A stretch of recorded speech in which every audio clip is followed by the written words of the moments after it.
when people say, well, what about October 7th? What about October 7th? Yeah, how about started on October? What about January 6th? What about October 7th? That's what they say all the time, right? So here's the perfect response to that.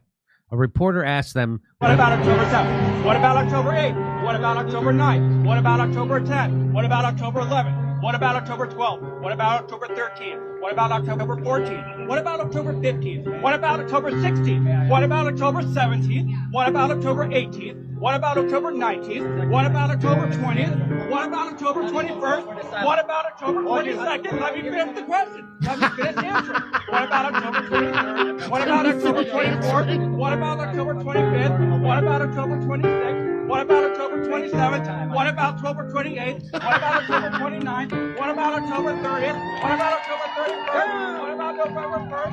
What about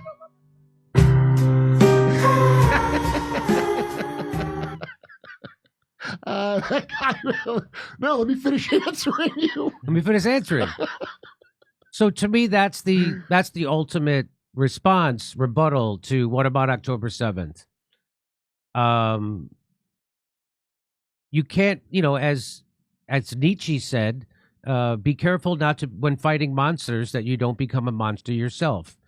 If you gaze into the abyss, make sure that the abyss will gaze back into you.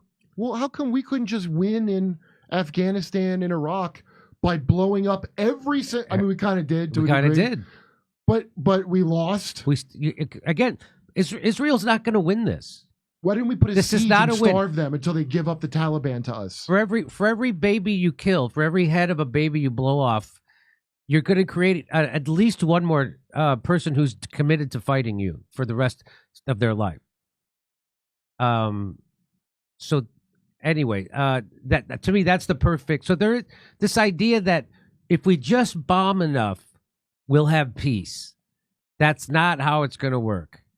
But let me bring in Keaton. Keaton, what do you say? No, I mean, that's a great answer. He could have also, this would have been a much longer answer, but he could have also gone, what about October 6th? What about October 5th? What about October 4th? Gone all the way back. You're a Hamas apologist. Because, well, yeah, that's it was what they would call you. unprovoked. But as Norm Finkelstein says, as many people have said, Gaza is an open-air concentration camp. And so you give people an option to either rot and die for the crime of having been born into an open-air concentration camp or to revolt. Now, this is the new safe and effective line that you have to say on YouTube, right? This is the new thing. I don't celebrate or glorify the death of anyone. That's not about that. And in all seriousness, I'm not just saying that for YouTube. I'm saying that because I believe all violence is, obscene. I think all war is horrible. But to call this unprovoked is just nonsense. And so, yeah, what about October 6th? What about October 5th? What about 2022, 2021? You can go all the way back. I'm pretty bruised about it. This was a revolt by an imprisoned population. And so to me, it falls to Israel that they created these circumstances where a revolt like this was inevitable, because the only other option people had was to just rot and die. Now, once again, that's not to say that what happened on October 7th should be glorified or celebrated. I do not believe that. And I believe that it does create a downward spiral. I said on the day of, this is going to be the end of Gaza. This is an extinction level event now, because Israel is going to respond exactly the way they did. I saw this coming as soon as the news broke. But Israel created the circumstances where this was bound to happen at some date. So that date is the date that the media is going to focus on. What about October 7th? What about October 7th? As this guy said, what about everything that's happened since? I would add, what about everything that happened before? You know what I didn't see coming? That it would take them 7 hours to respond when it did finally happen. I forgot to bring that up last night at the show, too. It's kind of odd. 7 hours in tiny Israel, the most drivable across the whole thing, compared to... The border's about 2 blocks long, and somehow they didn't have anybody there stationed. They were all on vacation in the West Bank or something like that. I remember in 9/11, it took the first responders over 7 hours. Well, just like in January 6th, there were cops that got to the Capitol from Pennsylvania or from New Jersey. Right. I forgot, faster than it took the cops from the Capitol to get there. In D.C., their cops got from New Jersey to January 6th to Capitol faster than the National Guard got there that were inside D.C. The most surveilled. So what that tells you is that that was a setup, just like October 7th was most likely. If it wasn't set up, it was allowed to happen. Somebody said release the Kraken is what I think. And a lot of people make that same comparison to 9/11. Why were these planes allowed to fly around for hours? It was over an hour. These planes were hijacked and there were no fighter jets scrambled to get them. Am I wrong about this? Correct me if I'm wrong. Keaton, do you know anything about this, or do you care? No, I don't think I haven't heard anything opposite that. I didn't know that, but I've heard much worse than that before they even got on the plane. Also, we had the story. It's the stuff that's open that's not top secret now is already real bad and incriminating for intelligence community. Well, everybody knows they blew up Building 7 now. There's no denying that. But they denied it for a long time, even though the guy who owned the building was on videotape saying we made the decision to pull the building, which is code for we were going to blow it up. And he said that. Go ahead. All these Bush cabinet guys, I think it was Ashcroft, Rumsfeld, I forget who else. They were on that. They were signatories to that document, Project for a New American Century, that came out in the 90s. Yes. Where they said they wanted to attack Iraq, but that it would be impossible to garner support to do so absent a cataclysmic or catastrophic event, i.e. a new Pearl Harbor. I am paraphrasing very closely to the exact text. 9 months after they took power, I'll say that for YouTube, that very event happened. And in between that time, there was a memo saying Bin Laden determined to attack inside the United States using airplanes. So do I believe that those memos were ignored by accident and for no reason? No, I don't. I got a lot of empathy for October 7th because I was there for 9/11. So I know exactly how crazy that feels for something like that to happen. It's just that now I got 20 years of hindsight. Well, if another 9/11 happens, which it did, I'm going to act like the same idiot as the first 9/11 for a place I don't live. Right. It's just like the same exact mistakes we're all going to do, but worse. Well, that's exactly what you heard from certain circles, and was it our government who said no? Who said it? Some very high profile person says Israel shouldn't make the same mistakes after October 7th that the United States made after 9/11. That may have I'm not sure. I don't think that Obama said that. But there's some very high-profile person said, we reacted in rage to 9/11 in a way that made problems worse. We caution Israel against doing the same I hope thing. their agent dropped them, whoever they are. Yeah. Yeah. Again, I'm still waiting to see if Anna Kasparian is going to quit her agency, UTA. Because they're now canceling people and firing. Right, they canceled Sarandon. They canceled Sarandon over her views. Now, Anna Kasparian and Cenk Uygur have the exact same views as Susan Sarandon. You would think out of just consistency and solidarity. Solidarity, yeah. You would think that they would walk away from their agency. That's not happening. That hasn't happened. That's not happening. I don't think she's even acknowledged that. Well, I actually did go back and I watched her. They covered Susan Sarandon being dropped from UTA. It was her and Johnny Iderola, who was also a shill for the War Machine.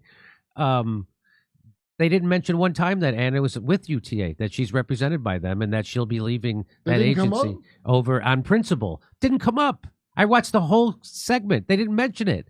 Yeah, usually you would give a full disclosure, by the way, I'm repped by. Yeah, by the way, I'm repped by the same horrible agency that's doing this to Susan Sarandon.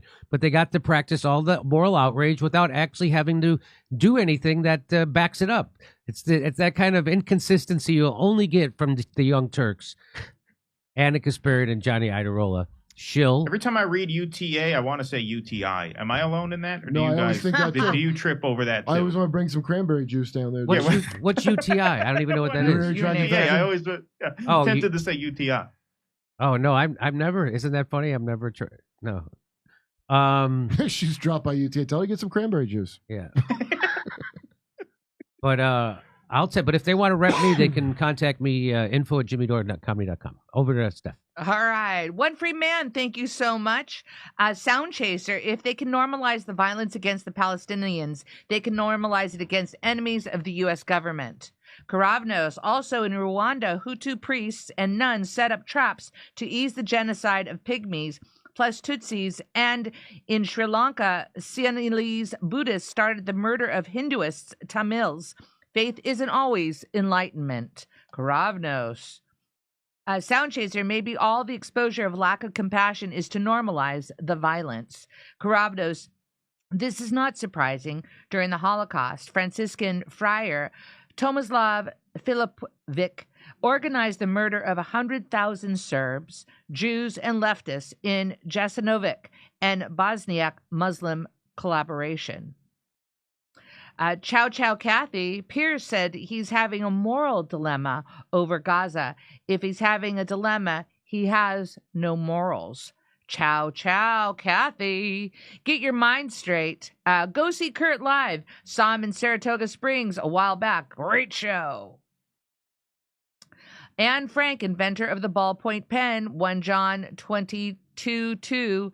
Get your mind straight. Zionists live in Zionistan. They are superior to the rest of us. Obey them or die under tons of rubble. Lose your job, lose your talent agency, etc. Get your mind straight. Guy Foe says, as long as there are slaughterhouses, there will always be battlefields. Leo Tolstoy. And that was from Guy. All right, here we go. Went to Jenks OnlyFans. I saw was an old horse on top of a twink. Nice. With a line of donkeys and llamas waiting their turn. Unvaccinated guy. Thank you, unvaccinated guy. Jack says, we are not sending our best, and that's on purpose. No religion should have national sovereignty, not though Christians and not the Christians and not the Muslims.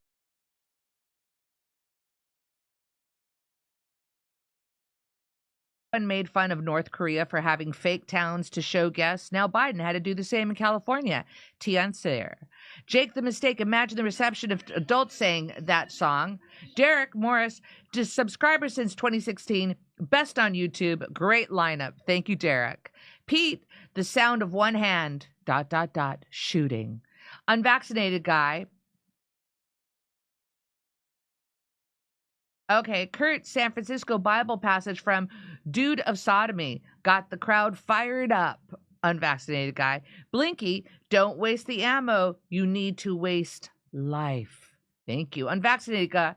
Short round sure has fallen from grace. Short round sure has fallen from grace. Unvaccinated guy. Ryan Larson. Slade Somer, Podesta's friend and Pizzagate debunker, arrested for child porn. FBI acknowledges pizza as code words for pedos. Teach the Podesta email leaks. Who is Jane Alefantis? Follow the White Rabbit. Ryan Larson. It's amazing watching white people defend my Arab brothers and sisters. Thank you, Jimmy. I wish I was rich. I would support you more, Persian guy. You made arguments for Russia, invasion of Ukraine, for attacks on Donbass, but Israeli attack is genocide, and you still occupy Native American soil. Space 99 Yak. Kerp is the sexiest Jew on the internet. Susan Wojcicki, former CEO, Republic of Trumpland. Wait, that wasn't Susan Wojcicki saying that. Google Bundist. I will. Space 99 Yak. Could the pro-Palestinian protesters at least do these protests on non-occupied Native American lands? Go back to your original country and protest. Tom, like Kurt, I grew up a Jehovah's Witness. I know all about Monroe, New York. There was a Jehovah's Witness assembly hall there, but the Hasidic community pushed us out. Tom. No. I've read Zenith War. One of the justifications I remember was something like, when you kill someone, you're releasing them from material suffering. Undreamed. Love you, Neon Raven. Former UN weapons inspector Scott Ritter said the Zionism is the modern-day Aryan nation. Duly noted. Sparky, make Israel Syria again. In those Ottoman Empire days, Jews and Arabs got along fine. Sparky. Pete, Pierce always starts the conversation on October 7th, stating